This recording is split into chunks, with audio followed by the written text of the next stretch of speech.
Buenas noches.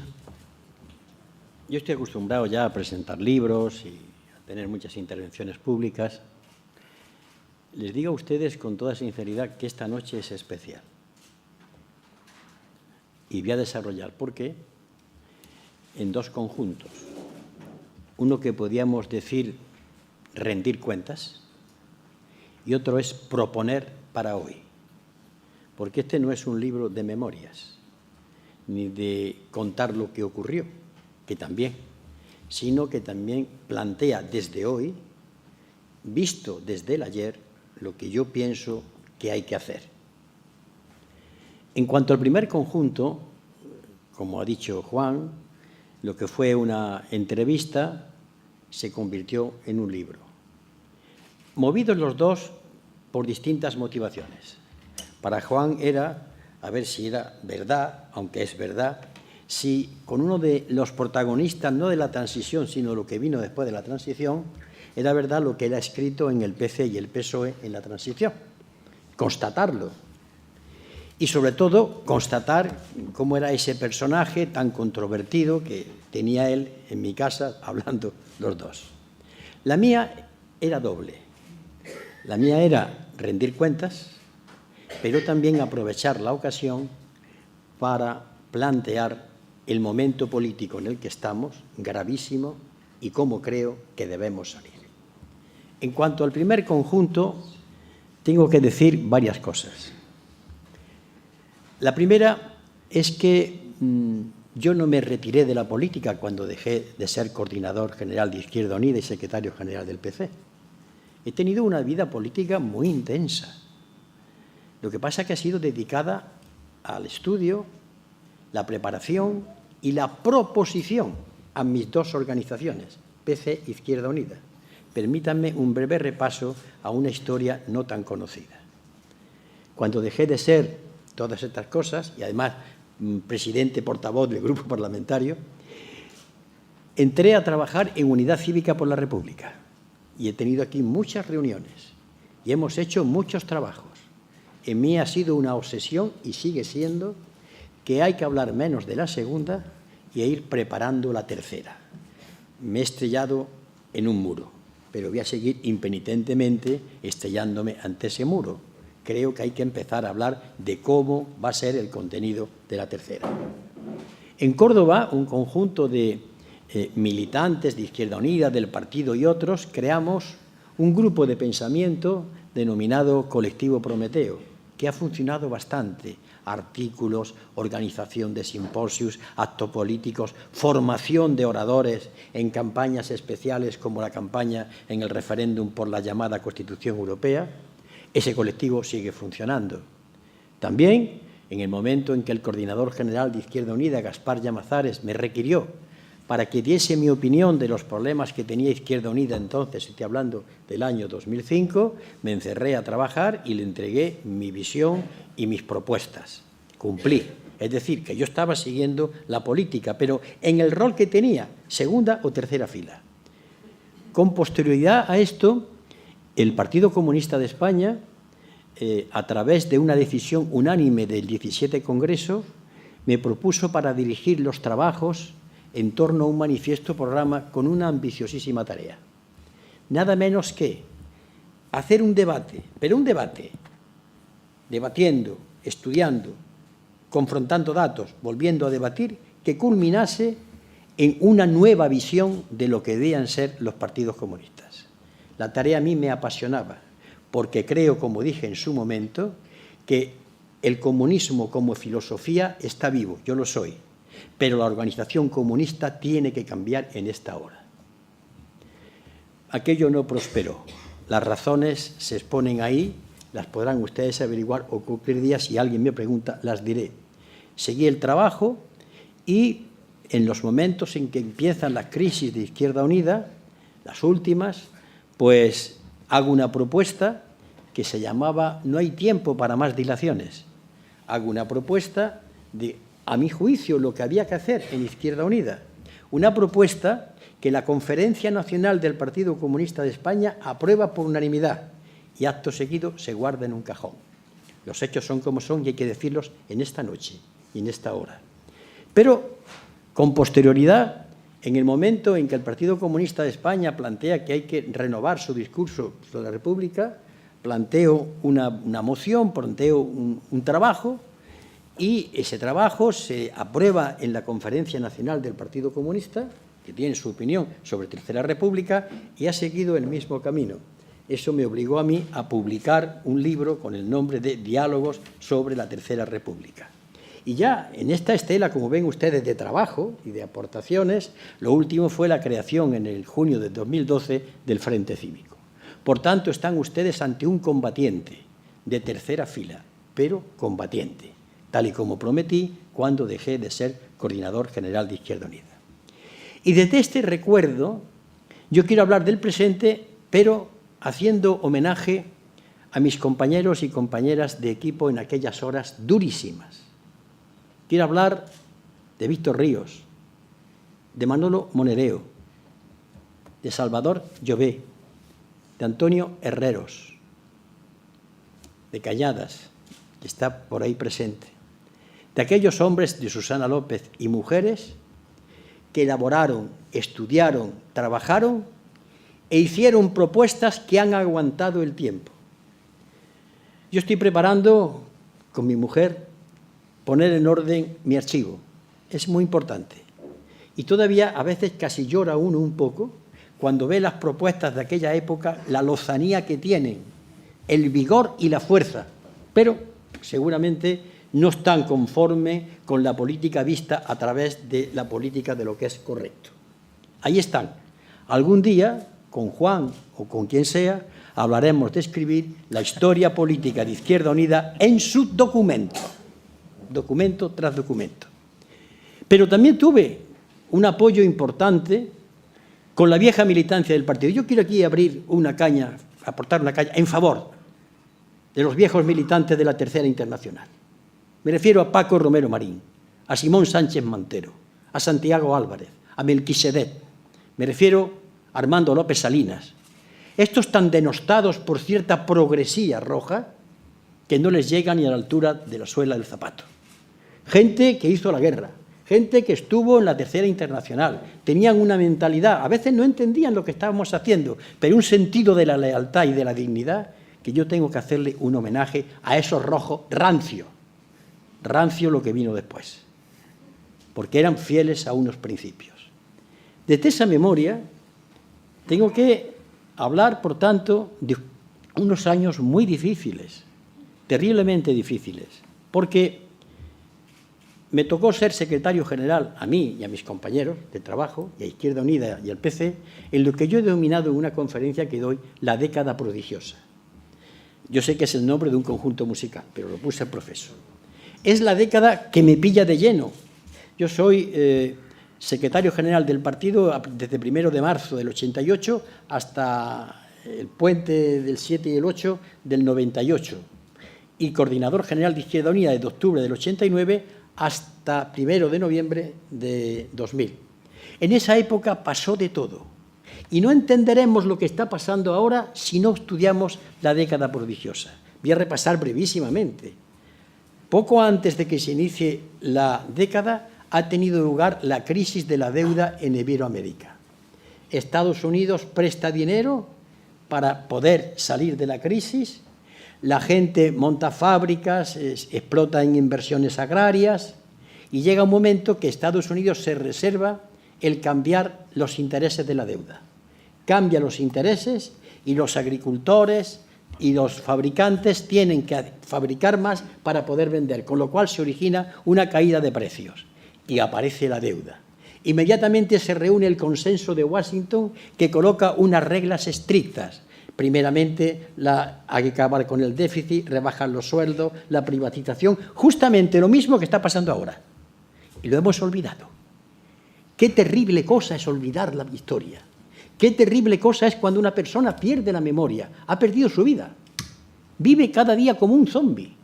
Cada información es como si hubiese ocurrido el mundo. Pero ocurrieron más cosas.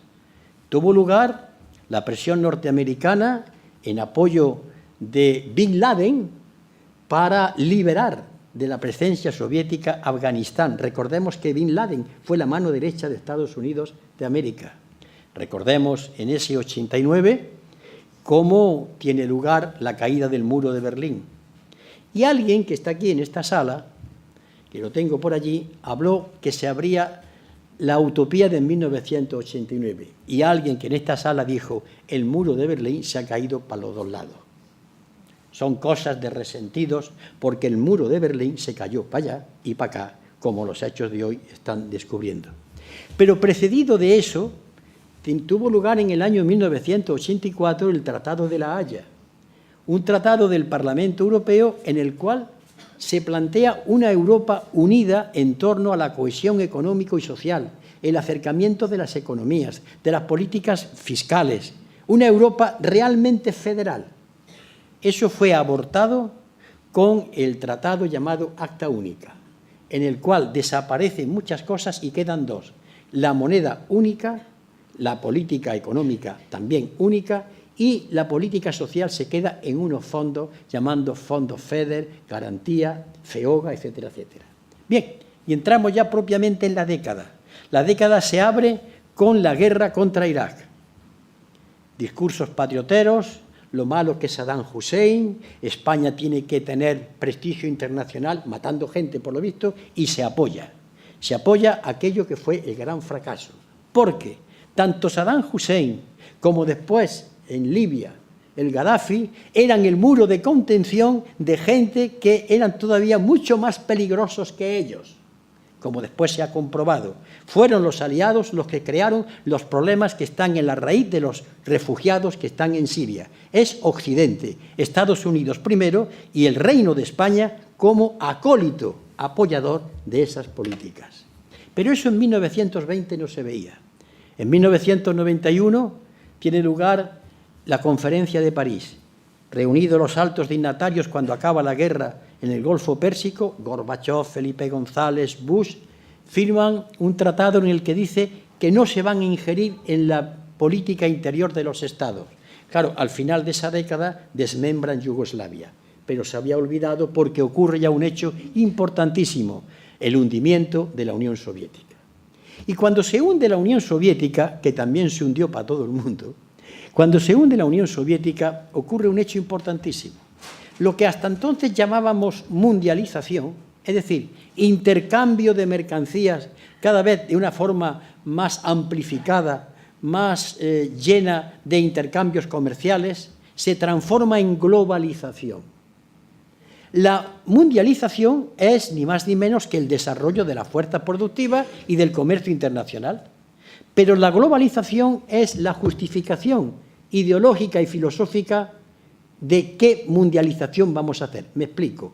La globalización es la que viene a decir: desengáñense ustedes, señores, no hay nada más que tres dioses: el dios mercado, el dios crecimiento sostenido y el dios competitividad, al servicio de los cuales hay que poner todo. Es la época en la que la política empieza a decir que hay que hacer lo que digan los mercados y que, por tanto, los mercados deciden. Esto comienza en esa década prodigiosa. Pero hay más hechos. El Tratado de Maastricht. El Tratado de Maastricht es ni más ni menos que la continuidad a este fracaso europeo. Y yo voy a dar un solo dato, porque si no estaría aquí quizás muchas horas hablando. Cuando Felipe González, en el Diario del País del 31 de mayo del 2012, escribe un artículo en el que dice: cuando construimos la moneda única, no tuvimos en cuenta que no se puede construir una moneda única sin política fiscal común, sin acercamiento económico, sin control democrático. Justamente, y hoy voy a quitarme la modestia, lo que le dije en el Congreso de los Diputados debatiendo. Y además termina diciendo: no se puede hacer una unidad monetaria sin unidad económica. Justamente lo que se le estaba diciendo. Hoy hemos llegado a esta cosa que se llama Unión Europea y que voy a ir describiendo. Pero en aquella década pasaron más cosas. Pasó también la crisis económica y financiera de los tigres asiáticos. Se empezó a invertir en los países Shanghái, Hong Kong, porque había mano de obra barata, el dinero fluía, estábamos en jauja. De pronto se hunde la economía, comienza el paro, saltan las bolsas.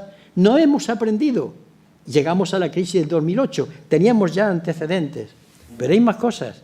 En el año 1999, todavía dentro de la década prodigiosa, la OTAN en Nueva York se refunda de nuevo y sale una OTAN independiente de las Naciones Unidas, que rompe lo que el pueblo español votó en referéndum en 1986. Y yo, diputado que va en nombre de Izquierda Unida a criticar aquello, veo observado y veo el terror que puede suponer que sus señorías, sentados, votan una auténtica indignidad para su país. Violar los acuerdos que el pueblo español aprobó en referéndum el 12 de marzo de 1986. Y en ese Congreso de los Diputados, y dentro también de la década prodigiosa, cuando Kofi Annan viene al Congreso de los Diputados, el presidente del mismo, el señor Trillo, prohíbe que entren los medios de comunicación, prohíbe que el debate se pueda televisar por canal interior, circuito cerrado en televisión, en el Congreso y por la radio. Solamente queda el diario de sesiones. Y cuando le pregunto, señor Kofi Annan, ¿es verdad que la intervención de la OTAN está sancionada por los Estados Unidos? Dice, no, han actuado sin la sanción de las Naciones Unidas, dicho por el secretario general. Sus señorías, mis compañeros, otras fuerzas políticas, por aquí entró y por allí salió. Yo le llamo a esto connivencia con el delito, porque ni siquiera la disciplina de voto puede, al momento en que se llega a esta situación, justificar lo que se hizo. Y termina esa década con otra guerra, la Segunda Guerra de Irak. Pues bien, después de una apretada síntesis, vemos que lo que está pasando ahora tiene su raíz entonces. Ahora ya, cuando observamos lo que ha pasado, ya cobran otro aire la vista sobre el debate que tuvimos en Maastricht. Maastricht nos dividió. Fuimos la única organización en este país que debatimos en serio sobre la visión europea. Y partíamos desde una experiencia y desde un anticipo de visión, que es la siguiente.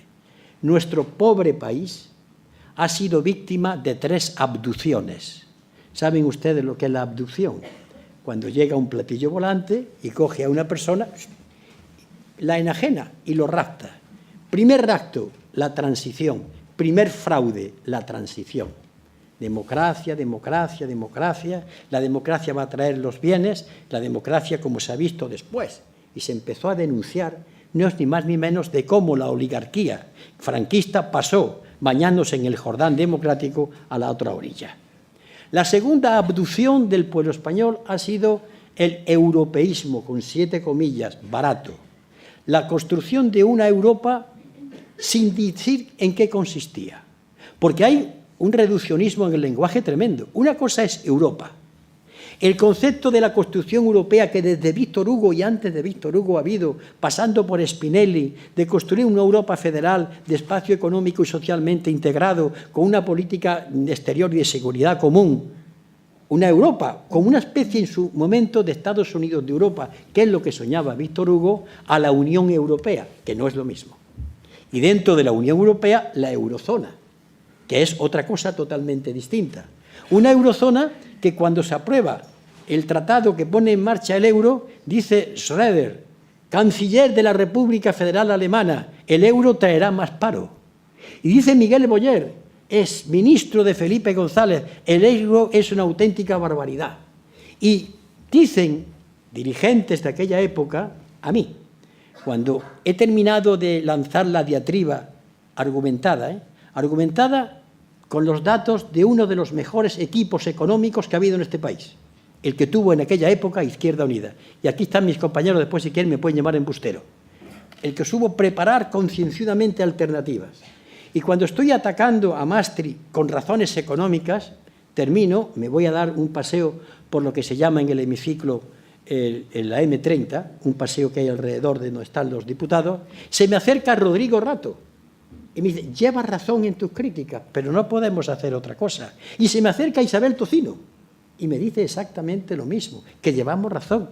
Y en el aeropuerto del Prat, a nuestro coordinador general de Economía, Salvador Llobé, se le acerca, ni más ni menos, que José Borrell. Dice, lleváis razón con lo de Maastricht, pero no podemos hacer otra cosa. En estas manos hemos estado gobernados. Y lo que un servidor dice aquí lo puede decir ahí en la plaza pública, que me demuestren lo contrario. Bien, quiero decir Esa ha sido la segunda abducción, el europeísmo barato de oropel, el europeísmo simplemente de cintilla y de verbena. No, ojalá pudiéramos haber tenido siquiera ante lo que tenemos ahora la visión política, incluso desde la derecha, de un tal Charles de Gaulle. Eso era un dirigente de derechas, pero hoy echamos de falta dirigentes hasta en la derecha. Y la tercera abducción es el economicismo. Todo se mide por el Producto Interior Bruto. Todo se mide porque encaje en las cuentas. No se mide si se come, si se viste, si se tiene casa o si se tiene empleo. Esta traslación, esta inversión bárbara, la vemos como una asunción de la modernidad. Modernidad, saben ustedes que es un término que se acuña en el Renacimiento y significa centralidad humana. El ser humano está en el centro. Sin embargo, modernidad hoy es hablar de la economía como lo que reina e impera y a lo cual tiene que estar sometida toda la política. Esto pasó, se originó, vino desarrollándose en la década prodigiosa. Y bien, en esa década es cuando se acuña dos discursos, el de las dos orillas. Tengo que decir que yo soy el máximo responsable porque yo era el coordinador general, pero esto fue un discurso aprobado por la dirección. Aquí hay compañeros. Lo que pasa es que había dirigentes que votaban y después se asustaban cuando llegaba el diario El País y decían, bueno, se ha aprobado, no, se ha votado esto. ¿Por qué? Yo siempre he puesto un símil, quizás con mi habilidad de maestro de escuela, que se entiende perfectamente. Yo le enseño a ustedes un alfil negro y un alfil blanco, figuras del ajedrez, y son iguales. Ustedes dirán, no, no son iguales, uno es negro y otro es blanco. Vale, llevan razón. Vamos a jugar. ¿Qué hacen? Lo mismo, uno frente a otro. Pero el juego es el mismo, es un movimiento oblicuo. Y naturalmente el tema de la OTAN, de la construcción europea, de las reformas del mercado laboral, de la visión de España, de la política económica, era la misma. Y entonces dedujimos que había que acabar con el bipartito y que, por tanto, Izquierda Unida tenía tranquilamente, nunca se planteó que fuese en unas elecciones, que intentar como meta superar al Partido Socialista. Da la casualidad que hace un año, cuando aparece Podemos, se vio como posible. Parecía que en aquello no era un disparate, pero hay un miedo escénico muchas veces en determinados dirigentes. ¿Por qué? Porque en política, como cuando los labradores están arando, tienen que tener muy claro a qué olivo tienen que conducir para hacer la besana. La besana es la primera línea de arado. En política hay que saber a dónde quiero ir. No el horizonte de los próximos 4 años para las elecciones, sino dónde quiero ir.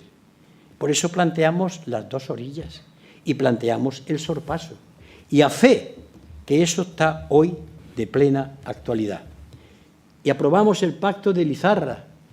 Y dijimos, en aquella época, mis compañeros y yo, que el señor Pujol tenía sospechas de delincuente en el año 1992. Barbaridades que dicen estos locos de Izquierda Unida. ¿Por qué? Por algo que ustedes se habrán dado cuenta. Una cosa es lo que dicen los políticos cuando están en una comida o en un pasillo, donde se cuentan estas cosas, pero cuando salen ante los medios de comunicación se dicen otras. Y un servidor le pasa como al niño Jaimito, que digo lo que he oído que ellos me han dicho. Y lo digo a los medios de comunicación. No hay secreto entre el gremio político, porque yo no pertenezco al gremio político. Yo tengo que decir lo que me habéis dicho vosotros, de Pujol, de Artur Mas, de Convergencia y Unión, y de un largo etcétera, etcétera. Igual pasa con Cataluña. Pero eso obliga a estar todos los días en tensión permanente. A que una fuerza política como Izquierda Unida entonces dedicase el 50% de su tiempo a estar permanentemente en la cuestión interna, permanente en debate sobre si nos unimos al PSOE o no nos unimos al PSOE. Cuando estaba claro que un servidor en nombre de Izquierda Unida en el Congreso de los Diputados, año 1994, señor González, mire usted, 25 puntos. Por favor, vamos a discutir. Sé que ustedes son mayores que nosotros. No queremos que sea nuestro programa, discutamos. Y me suelta una cosa improcedente. Año 1998, lo mismo. 113 puntos. ¿Podemos discutir? No, la unidad de la izquierda es que ustedes se sometan al PSOE. No. nosotros hablamos de tú a tú. Ahí nos salía un poco la rama de patriotismo. No, no, no. Hablo de ti, de tú a tú, aunque yo sé que soy inferior a ti. Pero lo que buscábamos era la coincidencia programática, porque el programa es lo que une. Nunca se ha querido. Pues bien, lo que ha pasado después lo saben ustedes. ¿Y qué ha pasado después? He dicho que el pueblo español ha sido abducido en 3 momentos. El último es el economicismo. Cuando plantean en las televisiones los debates, a los que no voy a ir hasta después del 20 de diciembre, por razones obvias, señor Anguita, el PIB ha crecido, las exportaciones, oiga usted, ¿y el paro? ¿Y los contratos? ¿Y la vivienda? Bueno, pero esto creciendo la economía, es decir, que el empleo es un producto marginal del crecimiento, pero no un objetivo en sí, obviando la solemne Declaración de Derechos Humanos y los pactos internacionales que firmó España el 4 de abril de 1977, sancionados por el rey Juan Carlos I. Pues bien, cuando eso está así, esta abducción, hemos llegado, o yo he llegado, compartiéndolo con muchos de los compañeros que están aquí, a una serie de conclusiones y a una propuesta. Hemos perdido la guerra. Vamos a hablar claro. Hemos perdido la guerra los herederos de las 4 internacionales. La primera, la segunda, la 2 y media, y la tercera y la cuarta. Hemos perdido la guerra. Porque cuando, después de lo que hemos visto del estado del bienestar, y lo que los sindicatos saben perfectamente, a cualquiera de ustedes que tenga mi edad o un poco menos, hace 20 años... yo le cuento lo que está ocurriendo, ustedes me tiran por ahí, eso es mentira, miserable, pues está ocurriendo. Los convenios colectivos no tienen fuerza ninguna, el trabajo no se atiene a lo que dice la Constitución ni a los derechos laborales, o estoy mintiendo. Es decir, estamos ante una situación en donde todos nosotros hemos perdido la guerra. Pero hemos perdido la guerra también los de la Ilustración, la enciclopedia, las luces, la razón. Ese pensamiento liberador y laico que surge con la Revolución Francesa ha vuelto a perder la guerra frente a la Iglesia católica, apostólica y romana. No solamente en lo económico, sino en el pensamiento, en la manera timorata de los políticos de abordar los problemas que esto supone en la enseñanza, en la recaudación de impuestos, que la Iglesia está exenta. Y sobre todo el dominio del pensamiento, voy a decir, místico, en la política española. Cuando un ministro le da y le pone una medalla a una virgen, cuando las Fuerzas Armadas, es que hemos llegado ya a antes de la Revolución Francesa, hemos perdido la guerra. Pero al decir que hemos perdido la guerra, el que está reconociendo su derrota, con el dolor y la rabia que eso supone, porque no habíamos que entrar aquí, no da tiempo esta noche, no estamos por renunciar a la batalla. Pero desde esta decisión personal mía y de muchos de mis compañeros y compañeras, si hemos perdido la guerra y vamos a reanudar la guerra, aquí hay que estar muy claro. Primero, no nos sirven en absoluto y para nada ni las organizaciones, ni las teorías políticas, ni la visión democrática, ni los conceptos de movilización y de intervención en política del pasado. Fuera, cambiarlos. Otras tácticas, otras estrategias, otro lenguaje, otro concepto de movilización. ¿Quiere usted hacer tabla rasa? No, yo soy comunista. Filosóficamente comunista. Voy a aclarar esto. Cuando yo hablo de comunismo, distingo 3 planos de la realidad. Comunismo, comunistas y partidos comunistas. No es lo mismo. No es lo mismo. Por tanto, yo planteo comunismo, con todas las dificultades, pero desde ahí hablo. Y digo, por tanto, que todas las organizaciones existentes en España, empezando por la mía, tienen que hacerse un replanteamiento profundo de su esquema organizativo, de su línea política, de su lenguaje, de su manera de entender la movilización, la intervención en política. Y deben transformarse, este es mi pensamiento, en organizaciones que sean pensamiento y acción, organizaciones al servicio de la sociedad, que aunque ellos sean de izquierdas, pero trabajen para la inmensa mayoría, con propuestas programáticas, que no accedan algunos de ellos a ser candidatos, sus militantes sí, y que estén permanentemente elaborando, sintetizando, es la clásica diada, es acción, reflexión, acción, reflexión. Esto es lo primero. Y después del 20 de diciembre, cuando ocurra lo que va a ocurrir, si así no se entiende, si no hay una voz que diga vamos a replantearnos tranquilamente, sin prisas, cómo reanudamos la batalla, volveremos a perder otra vez la guerra. ¿Y qué significa esto? Significa que para declarar una guerra me acojo al arte de la guerra de Sun Tzu, un libro que han leído muchos políticos, otros no suelen leer mucho, otros. Sun Tzu dice clarísimamente, lo primero que hay que tener claro es quién es tu enemigo. Hoy no se tiene claro, o parece que no se tiene claro. Cuando se hacen juegos de regate y gambeteo, a lo Maradona, o a lo Leo Messi, o Ronaldo, porque ustedes comprenderán, estoy en Madrid, me da igual todo, sobre me ubico aquí o me ubico, ¿qué espacio tiene usted? ¡Qué error! ¿Cómo que espacio? ¿Tú una fábrica, una tienda de zapatos? Aquí el 40, aquí el 41, mi espacio es todo el espacio, si soy capaz de hacerlo con la gente. Pero cuando aceptamos cuál es su espacio, estás aceptando las limitaciones. Pues bien, ¿qué quiero decir? Quiero decir que clarificar quién es el enemigo obedece a 3 fases de la clarificación. Primera, designar al enemigo, señalarlo, es este. Segunda, describirlo, es este por esto, por esto y por esto. Y tercera, definirlo.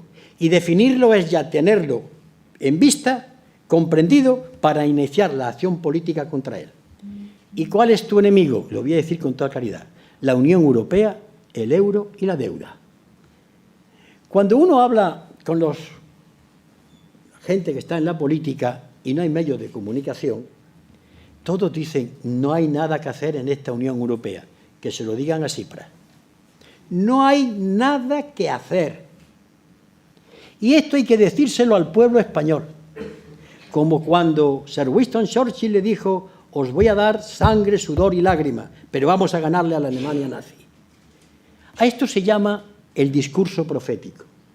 El discurso profético es un discurso que se le lanza al pueblo para conmoverlo, para que vea dónde está el problema. Después el pueblo dirá lo que tenga que decir, y lo que diga hay que aceptarlo. El discurso profético, como dice Spinoza, el gran filósofo del siglo XVII, crea a su propio pueblo. El discurso profético es decir la verdad, dónde está el enemigo, cómo combatirlo y aportar la ilusión necesaria basada en un amplio consenso, porque alguien me puede decir a mí, trabajador, clase media, pequeño comerciante, que no están ya proletarizados. Hombre, no me venir ya con historias. Si la clase media ya está desapareciendo, no empezar ya ahora a seguir viendo a la clase alta. Si estáis proletarizados, ya sois como uno cualquiera, vuestros hijos no tienen trabajo, han ido al estudio, por favor. A esa inmensa mayoría hay que lanzarle el discurso profético. Discurso duro, pero a su vez lleno de voluntad. Gramsci lo define como una fantasía concreta. Qué bella expresión. Fantasía pero concreta, ¿eh? Porque cuando yo he hablado de la utopía, y muy bien lo ha dicho Juan Andrade, para mí la utopía es tener a dónde quiero ir, ya está, ¿eh? Pero ahora tengo que ir milímetro a milímetro o 2 metros, depende de la coyuntura histórica. Ese discurso profético es el que el día 21 de diciembre tiene que prepararse. Y las siglas que existirán deben ceder ante el criterio de la unidad.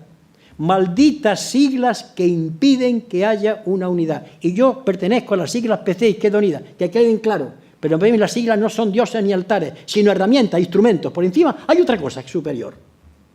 Y eso lo vamos a aprender con dolor la noche del 20 de diciembre. Y llegará el momento entonces de que el discurso profético aparezca. Una propuesta que además, cuando yo he hablado del euro, el que les habla a ustedes no es un antieuropeísta. ¿Qué va? Yo quiero construir Europa, pero no esta. Esta no. Porque esta es la negación de Europa. Esta es Alemania, su marco transformado en euro, dominio sobre los países del sur, ligada a Estados Unidos, con la quinta columna de Gran Bretaña, como Charles de Gaulle definiera en un momento con una gran premonición, un hombre de derecha, pero supo ver perfectamente lo que podía ocurrir. Pues bien, la reflexión que se hace aquí, de la mano de Juan, que Juan ha sabido preguntar, porque Juan cuando pregunta, menos mal que lo hace como ese hábil interrogador. Creo que hay una película que se llama El prisionero. Es un cardenal polaco que es, en fin, lo cogen las autoridades polacas, lo meten preso y lo quieren interrogar. Y el cardenal, que lo hace Alex Guin, le dice al interrogador, que es Jahabin, dice, pues usted se cree que yo he aguantado las torturas de los nazis. A mí no me da miedo la tortura. Y le dice el otro, no, ¿usted qué es? ¿Que soy un asesino? Yo no quiero su carne ni su sangre, quiero su inteligencia. Yo quiero debatir con usted para sacarle lo que hay. Y dice el cardenal, por primera vez tengo miedo. Estaba ante un interrogador inteligente, no estaba ante un carnicero chapucero además.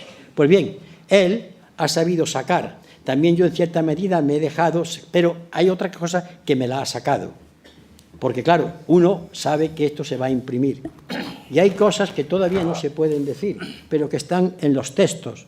¿Por qué? Porque en esta hora en que se llama a la unidad, al discurso profético, al empezar desde otra perspectiva a renovar organizaciones, conceptos de movilización, a empezar a hablar de la República, pero mirando atrás muy poquito, hablar la República y el trabajo, la República y la construcción de España, digo, construcción de España, que se me entienda bien, la República y la política exterior, la República y la ética pública, la República y los funcionarios, la República y los trabajadores. Ya que se habla de esa República, ya estamos dentro de ese discurso ético. Una oferta al pueblo español que además hay que decirle, pueblo, esto va a costar trabajo. De modo que no te invitamos a repartir el botín, te repartimos a una lucha. Pero no olviden ustedes que este discurso profético también está concebido desde otra concepción de la advertencia que lanzo. Si este discurso profético no cuaja, vendrá un pseudo discurso profético llamado fascismo que cuajará. Porque el fascismo, no lo olvide nadie, es un movimiento de masas, arrastra masas y habla de patria, y habla de dignidad. Lean ustedes el discurso de José Antonio Primo de Rivera y verán ustedes, caray, esto que lleva razón. Lean ustedes algunas cosas de algún señor que comparte uno de los apellidos con José Antonio Primo de Rivera y se darán cuenta cómo un pensamiento conservador, pero está lleno de algo que la gente necesita, algo eléctrico, algo que le diga que es algo más que un consumidor, que es persona y que aporta ideales, valores. Falta ese discurso profético.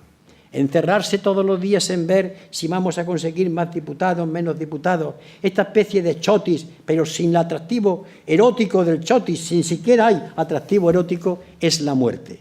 Por eso, cuando me han preguntado los periodistas aquí, yo no he dado mi opinión sobre la actual situación, porque cualquier opinión mía que dé será utilizada de unos contra otros. Me callo y el día 21 de diciembre ya hablaré. Nada más. Perdonen ustedes la extensión de mis palabras.